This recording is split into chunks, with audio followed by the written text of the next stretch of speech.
Welcome back to the No Fun channel. I'm Felix, and I actually want to start off about something that I saw a video for. It was Africans talking about Black America doesn't have culture, and I actually didn't understand the question. And the reason is, it comes down to what was his view of culture? What is culture to him?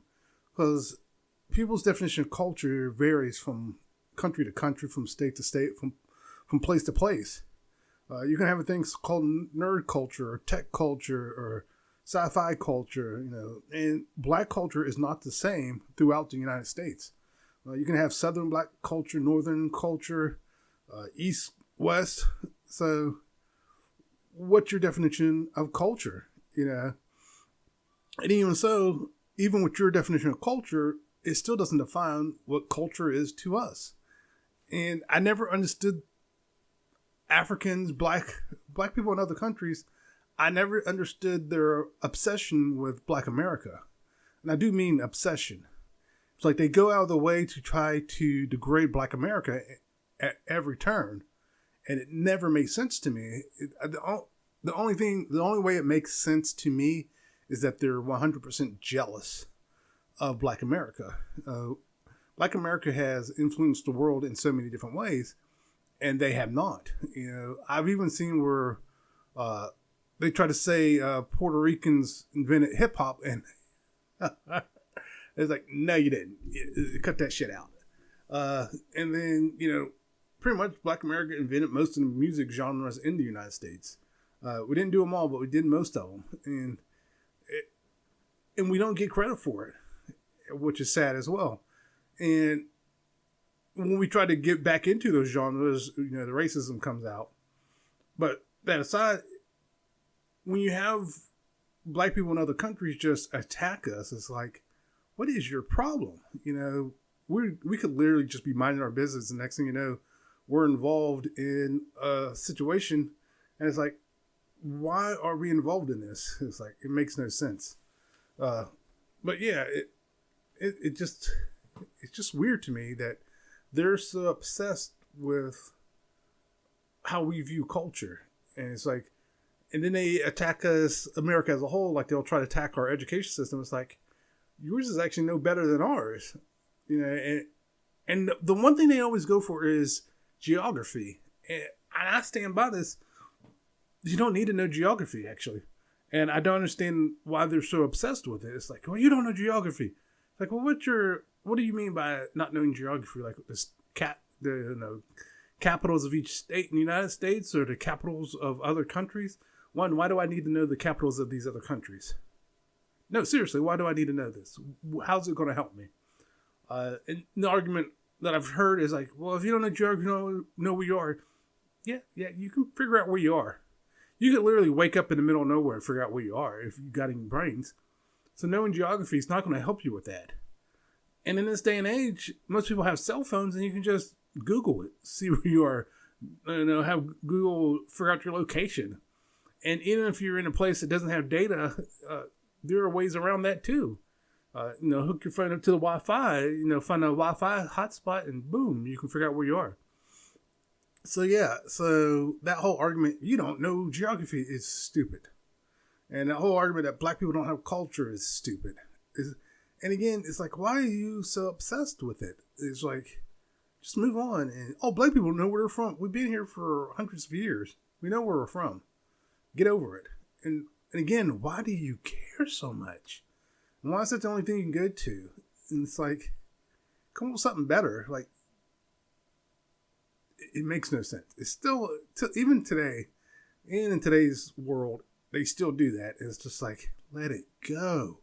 Oh my God, let it go. And it's like they can't. They still got to try to find some way to degrade black people in America. Like, just let it go. I do like it when I see people in those same countries coming to our defense. It's like, you wouldn't survive being Black America. And it's like, yeah, a lot of them wouldn't, actually. They wouldn't survive here. But yeah, I just love it when they come over here and defend us. And like, some of the Black and British people were attacking Black America for the whole Scottish thing. And that was a beautiful thing that was going on. And Black British, they had to come and ruin it. Unfortunately, there were some black Scottish people who ruined it as well. It's like, why couldn't you just go with the vibe? I talked about this the last one. But yeah, it's so weird. But what I was getting at is like when those same people and people in that same area come to our defense, it's like they're like we don't claim you. Like there was that one British influencer who was talking trash about the Super Bowl that Kendrick did, and other black British people were like, yeah, we don't claim her. I was like, that's awesome. But yeah, it's weird that that's a thing that they just attack us for no reason. But yeah, I wanted to touch on that, and that's probably something I could spend days just going over and talking about because it again makes absolutely no sense whatsoever. Oh my god!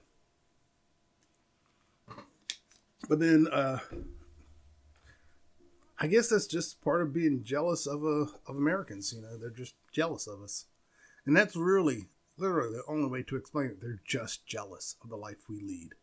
So, be jealous. That's all I can tell you.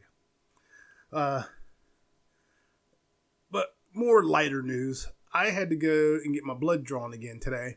I got it drawn on Tuesday or Wednesday, and the courier left it behind. It wasn't just mine. They left a whole bunch of stuff behind. And I had to get mine redrawn. And the first time I got drawn, I felt like the person who drew it sucked because my arm was burning afterwards. And then I got it drawn today, and it left a bruise behind because it was in the same arm. I should have had her do the other arm. And so I can't get my blood drawn into this arm for a while. I got to leave it alone. Hopefully I don't have to get any more blood draws. But it's like, yeah, I hate getting my blood drawn to begin with, and then to have it bruised like that. I was like, my wife was like, oh, the person that did it must suck. I said, yeah, the first one sucked. Because the one that did it today, when I do get blood drawn to this location, she's good at it. And she's in, she's out, and it's over. But yeah, I think the bruising is from the last one. And it's just, I hate going to the doctor. But on the upside, my blood pressure has been good. My bottom number has been a little high, but I took it before I took my medicine. And the upside is my top number didn't go high from me taking my medicine late. So I was impressed by that in the sense that my blood pressure didn't skyrocket. Because before they put me on the one medication, if I missed any pill, my blood pressure would skyrocket. And now it's not doing that. So I think I'm on the right regimen to get my blood pressure fixed. I joined weight loss thing through my job. So my wife wanted me to join it. I shouldn't have joined it, mainly because I don't want to talk to people. I got to have a coach and all this other stupid shit. I don't want to talk to people about it. Because, like, I don't want to talk to you about it. That's really what it comes down to. Just let me figure it out myself. And I've done a pretty good job. For the most part, I've only maintained in the 360s. I was in the 380s originally. My highest was 388. I'm in the 360s. I've maintained that for a year or more. And I'm trying to eat better, eat healthier, smaller portions. And the medicine kind of is acting like an appetite suppressant. And also, I did lose some weight on it, but I've gained that weight back because the medicine is designed to flush out my system of fluids, basically. And I dropped 5 pounds in fluids. And it was just like, wow, I had that much fluid in my body, you know. And I've gained most of it back. You know, obviously my body adapted. But now I'm kind of wondering how many times I was in the 350s and gave up because of the fluid. I had 5 pounds of fluid in my body. So it's like, I wonder how many times I hit the 350s and didn't realize it. So because a lot of times I would work out and I would sweat and I would lose weight. So now I wonder if I was just losing that fluid weight and that's why my weight was fluctuating so much. So hopefully I can get back into working. I went back to the gym once and I didn't have the energy to keep going. But now I'm going to try to get back into it. I'm going to start Monday and go to the gym and work out. I got to get back in the habit of going right after work, like finish up work and then go and work out. I should be able to do that because what I can do is I can take my daughter to work, then I can go to the gym and work out, and then go home, then pick her up later on. Hopefully she gets her driver's license soon. Oh man, if she gets her driver's license, I'll be down a car because we only have 2 cars, and I won't be able to go right after work. And if I wait for my wife to go home, it'll be too late to go to the gym. Have to figure this out. I will figure it out. But yeah, trying to get back in there, trying to get back to working out, and oh my god. But also, Mr. B's potato chips. For those of you who have never tried a Mr. B potato chip, it's a West Virginia brand, and I recently saw Irish people try Mr. B's potato chips, and I was like, wow, we're international, and they tried them. They liked most of them. There was a couple they really didn't like, and so I was like, I'm going to try them. And I went and I couldn't find all the flavors they were doing on there, but I found 2 of them, and I did a video to it. And I'm not a Mr. B potato chip fan, but I ended up liking those 2. I ate most of the 1 bag, and I had to stop myself. And I gave them to my wife to try, and she liked them. And the kids liked them as well. It's like, this might be something we might go back and get. What was funny is they were, they both would kind of have a barbecue taste to them. Like the one had a vinegar barbecue taste. It was like, they called it the 304. And then the other one was a smoky barbecue taste. That was called Mothman. And if you know anything about West Virginia, that's the Mothman is from West Virginia. But that one had like a smoky barbecue taste, almost like Lay's barbecue chips. And it was good. They were both good. Now, if I had to pick between the Lay's and the Mothman chips, I would pick Lay's. But the Mothman ones, I could definitely see me eating, you know. My son, he was like, he wouldn't go out of his way to get them, but he would eat them if they were around. You know, if someone had a bag of it, but no big deal, he'd eat it. But yeah, it was interesting. I did a taste test, had my kids do a taste test. You know, open the bag, sniff it, all that good stuff. And we enjoyed it. And I would definitely get them again. They were called the 304 style and the Mothman chips. And the Mothman one, I think, has been around for a while. I didn't realize that. Like I said, I don't eat Mr. B's on a regular. So I didn't realize it's been around for a while. But I'll leave a link for mine, and I'll leave a link for the Irish one so you guys can check out the videos. But yeah, it was interesting, fun to do. I might try to do some more taste test stuff and see how it goes. I forgot what else I was going to say. I was talking about the chips and my brain froze. Oh, they have one chip. Now, West Virginia, we have what's called a pepperoni roll. It's just pepperoni wrapped in a roll, and we like it. There's different variations of it. Well, Mr. B had a chip flavor called pepperoni roll, and the Irish people did not like it. And I looked it up, and there's actually a Reddit for Mr. B, and so far, the pepperoni roll one is not getting good reviews. It is not getting good reviews at all. Apparently it smells weird and it tastes bad. So, yeah. I did want to try it just to see how bad it was and how bad it smelled, but haven't been able to find it. I don't know if it looks like they still have it, but it might be in selected areas. But it wasn't around here where I live, so. But yeah.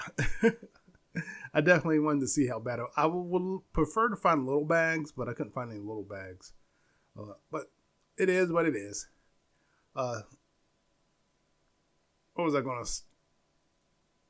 Oh, anime. I've got back into watching anime.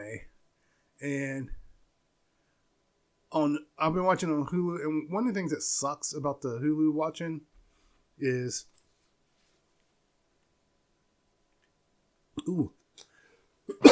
Nope, didn't stop it. I felt a dryness in the back of my throat.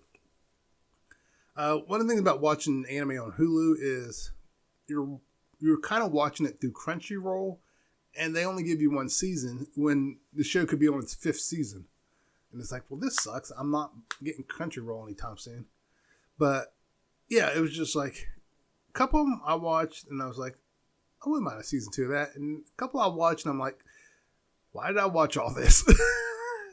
Because I've been having it on when I'm working, and I'm not really watching. Now, a couple of them, I was like, oh, I need to pay attention. This is kind of good. And then there's one that's kind of like a vampire slice of life called Call of the Night, which is kind of interesting and kind of sappy and kind of pervy, all rolled into one. It's this 14-year-old boy who decides he wants to be a vampire, and the vampire girl, even though she looks around the same age, she's actually much, much older because she's been a vampire for a couple decades. So she's clearly older. And she's drinking and everything. So it's like, it's kind of pervy. And then, not to mention, there's an older woman who's like a private detective who's stalking him. Basically trying to talk him out of becoming a vampire. And it's like, and she's very pervy. They have all the women being super pervy and thinking he's cute, and they got the whole harem thing going on. And it's just like, I kind of remember why I kind of stopped watching anime. I wish they would get away from kids. I still don't understand the whole kid obsession in anime and manga. Well, I mean, I do, but they need to get away from it. The story would still work if everyone was an adult. A lot of the stories would still work if it was just adults. They don't have to be kids. I think the idea also, a lot of people think it'll appeal more to kids if it's a kid, they'll watch it, which is not true. I watched G.I. Joe growing up. G.I. Joe was a bunch of adults. Thundercats, they were all adults. So it's not true. A good story, whether it's adults or kids in the story, kids will watch it. So let's get away from the kids' storylines and these things. And I think it'll be more entertaining, actually. Well, anyways. But yeah, I had a lot of anime saved in Hulu, and I've been going back and watching it. And what was the one I just watched also? Can't think of the name of it. But yeah, it's on its third season too. I saw it on TikTok, and what's the name of it? I can't think of the name of it. It's not. Yeah, it's an isekai. It does a quick recap of how he died, and the goddess, he appears before the goddess, and the goddess is like, "Ew, you're ugly," and sends him flying, and says, "You will be blessed with nothing other than language."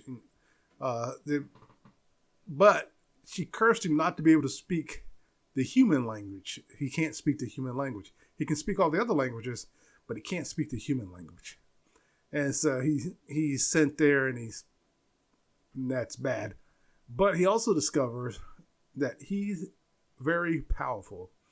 Another god tells him, humans live in a world where there's a lot of stress on our body, and in this world, you're a lot stronger. And he's not just stronger physically, he's stronger overall, and it's working in his advantage. And I wish I could remember the name of it. And then there's one that was called like Farm Life. That one wasn't an isekai, because there's two farmers life ones I've watched. One where a guy dies and he decides he just wants to be a farmer. But this one, he starts off as a farmer. It's not like someone from another world. He's part of this world. And I know there's a couple like this, so that doesn't help in the description. But in this one, it turns out, I guess he didn't always want to be a farmer. He wanted to be an adventurer. Someone died, and he decided just to be a farmer. And that all happened when he was a kid.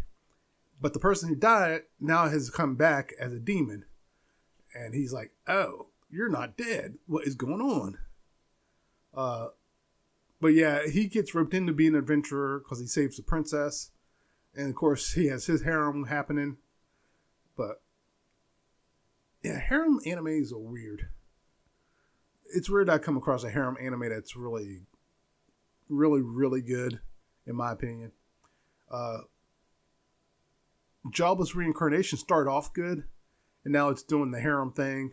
And from what I understand, it doesn't get back into the action, which is sad. I like the action part of it. To me, that was the best part. And I guess the writer or creator got away from that. But, oh well, what are you going to do? You're not the artist. You're not the creator of it. but it is what it is. And also I started rewatching all the Star Treks. Not the original Star Trek, but Generations, Deep Space Nine, Voyager, and a little bit of Enterprise. To me, Enterprise not as rewatchable as the others. I've never got into Discovery or Strange New World. For some reason, I just haven't felt the urge to watch. I think I'm just burnt out on Star Trek, so that's why I've been watching the old ones. To me, the most rewatchable one is Voyager. It's like the first two, they were getting their feet. They were figuring out, like Star Trek Generation, they were figuring out. Deep Space Nine, they got it pretty much figured out. And then Voyager's like, we got it. We know how to make it rewatchable. And that's what it feels like to me. It's like, I rewatch Deep Space Nine and Voyager the most. And out of all of them, I still like Sisko as the captain, but I think I favor Voyager overall as a show. Just something about Sisko. He's willing to go where the others aren't. And he's done some things to get done what needs to be done. So Picard and Janeway would not have done what he's done at all. Not even close. And then I've been rewatching Stargate, SG-1, Stargate Atlantis, and Stargate Universe.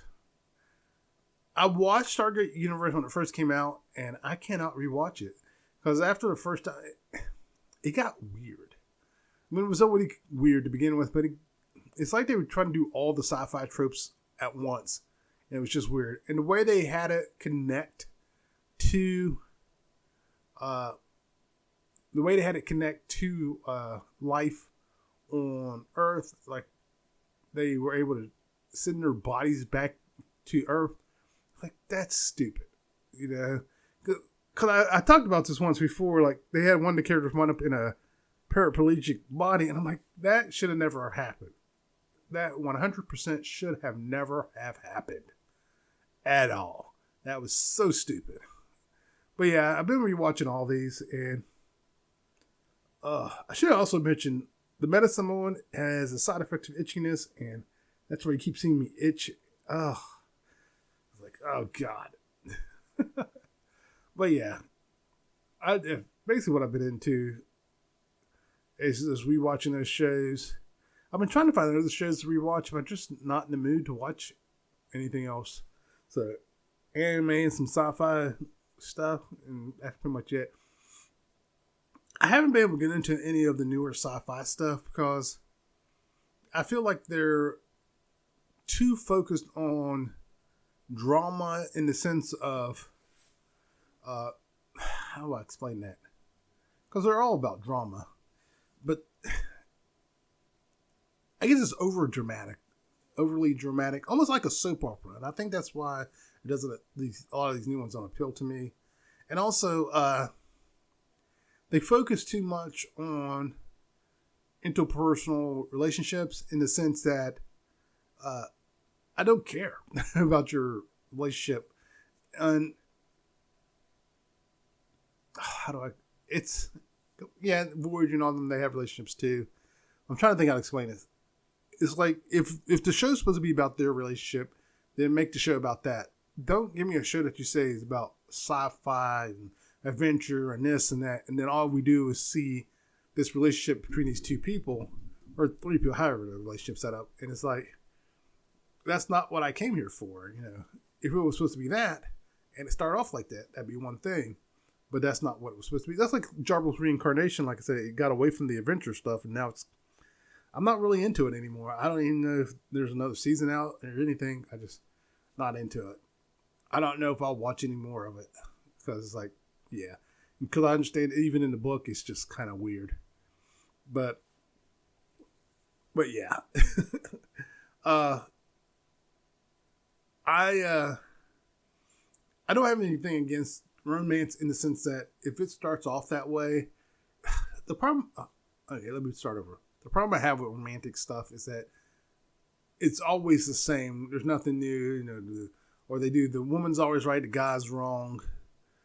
Even when the woman's clearly wrong, they still have it that she's right. It's like she had an affair and got pregnant by that guy, but the husband's wrong for being mad about it. because he ignored his wife. Like, no. And unfortunately, they still have those storylines. It's like, that's not an excuse to cheat. You should have just got divorced and moved on. And I love it when like TikTok makes fun of that stuff. Like they have the successful guy who's never done anything wrong to the girl, and the girl dumps him for the guy she just met because she's madly in love with him. And that is the Lifetime story. It's like, and then the billionaire boyfriend's like, okay, moves on, and yet he's the villain. It's like, he's not the villain. The woman's the villain. And but I do like it when they have the woman. TikTok will do where the woman comes to town and they're talking about having her fall in love. She's like, no, I just met you. And she's like, I gotta go.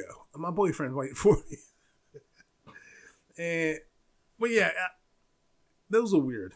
I think Lifetime actually did do a movie where they kind of made fun of that. But yeah, this romantic stuff hasn't really changed over the years. It's the same old. So when I do come across one that catches my attention, it's like, oh, okay. Because romance stuff can be good if done correctly, but if it feels like it's the same storyline over again, you've lost me. If you're trying to get someone like me to watch a romantic comedy or romantic drama or anything like that, it can't be the same storyline that's been done 1,000 times. It's got to be something else. And a lot of people will say, oh, it's new, it's different. And I'll go watch it. It's like, no, it's not. It's the same storyline. But what are you going to do? But yeah, it's trying to find something to watch for me lately has been really hard. And like, I used to know what I liked. I think since I got rid of cable all those years ago, I can't just randomly find stuff to watch, because that's really how I used to come across stuff. I'd randomly be surfing the channel and find a new show. And now it's not like that anymore. I got to actually pick a channel, pick something to go watch. So I do watch a lot of YouTube because of that. It's just, but yeah, life is different when you don't have cable when it comes to trying to find something to watch. But on a more personal note, I did make some notes on my book. I decided to start my other book. I recorded, I would say, the first chapter. I had my little recording device and recorded some stuff. And what's funny is I went to bed one night thinking about my book, and I had a completely different beginning in my head. And then when I went to record it, I recorded it differently, completely differently, actually. And now I'm thinking of changing it, kind of a combination between the two. Because in my head, I saw it as narration, like someone explaining what's going on. And then when I recorded, I was talking in the first person, like I'm the one telling the story of what's going on. And I think I kind of want a combination of both. Maybe start off with a little narration in the first person like I was doing. I think it's just the way I did it. I wasn't that into it, because I just kind of winged it because I couldn't think how to start the book. It's basically one of those apocalyptic books and doomed humanity and all that stuff. And I was trying to think how to start it. And one of the things when I first came up with the idea for the book is, how do I get it out there in the sense of, or no, not how do I get it out there, how do I start it in order to explain the character. I don't really like doing a lot of backstory on characters, mainly because it feels like filler. And if it feels like filler, I get bored real easy. So when I write something, I try to get into it and just go. But I may write this one and then record audio for it and post the audio and see what that does. But yeah, so finally started on my other book. So the murder mystery book is going to go to this wayside for right now. And I'm going to go ahead and work on this other book. So yeah, I definitely am a sci-fi writer, so I'm just going to focus on that and go from there. So this one is going to be a short video. Oh my god, my brain froze. I guess they took too much blood. Is this the first video I've filmed since I've shaved? It might be. Anyways. Don't forget to like. I don't know why that tickled me. Don't forget to like and subscribe, and everyone take care. Later.